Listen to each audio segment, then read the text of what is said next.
Hola, hola amigos y amigas de Psique Académica. En esta ocasión vamos a hablar acerca del estructuralismo como primera escuela psicológica. El estructuralismo nace a partir de Wilhelm Wundt y de sus hallazgos al momento de fundar la psicología. El estudio de lo que son los procesos de sensación y percepción principalmente en su laboratorio experimental. Sin embargo, es Edward Titchener quien va a sistematizar toda esta información y va a ser como el máximo exponente de esta escuela estructural. Ahora, para cualquier escuela psicológica es necesario entender, número uno, qué significa la psicología para la escuela y número dos, qué es lo que debería ser la psicología según cada una de las escuelas. Desde el estructuralismo, la psicología debe ser la ciencia de la mente, una ciencia mental, una disciplina mental.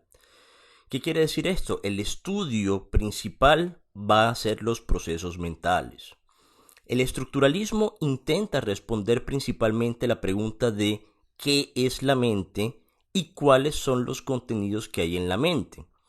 Para esto Titchener entonces comienza a profundizar sobre los procesos de sensación y percepción, porque los procesos de percepción son los que toman la información de nuestro entorno y más adelante esa información va a llegar a nuestra mente y eso se va a constituir en los contenidos que hay en nuestra mente.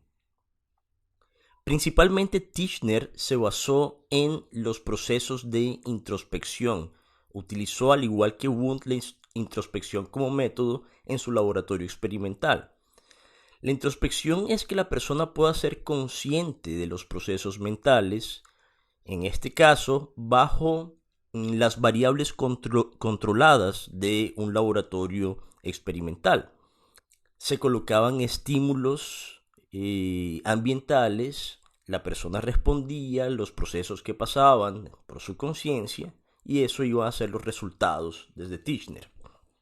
Ahora, desde el estructuralismo, la psicología debe tener tres principales tareas.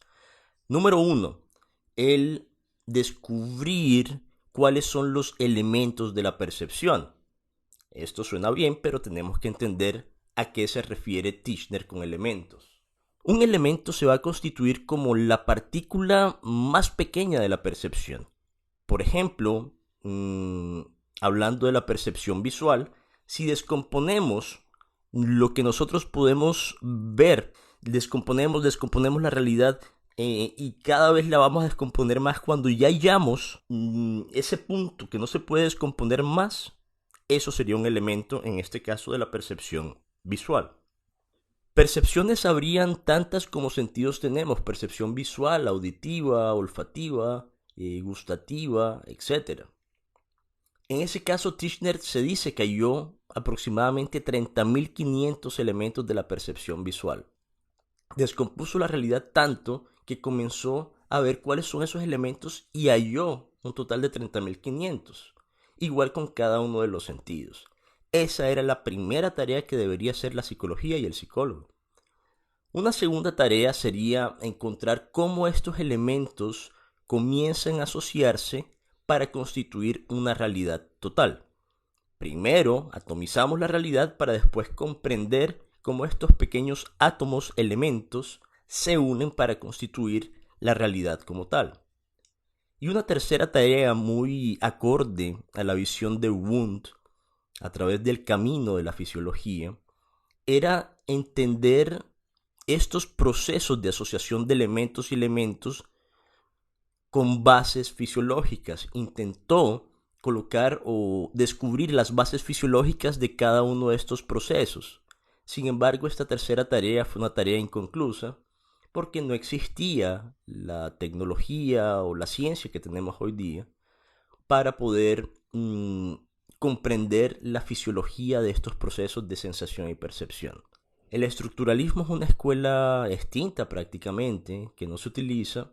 Realmente fue muy criticada por ser muy poco práctica en sus alcances y muy poco aplicable a un contexto cotidiano. Esto fue Psique Académica. Tengan muy buen día, buena tarde, buena noche. Chao, chao.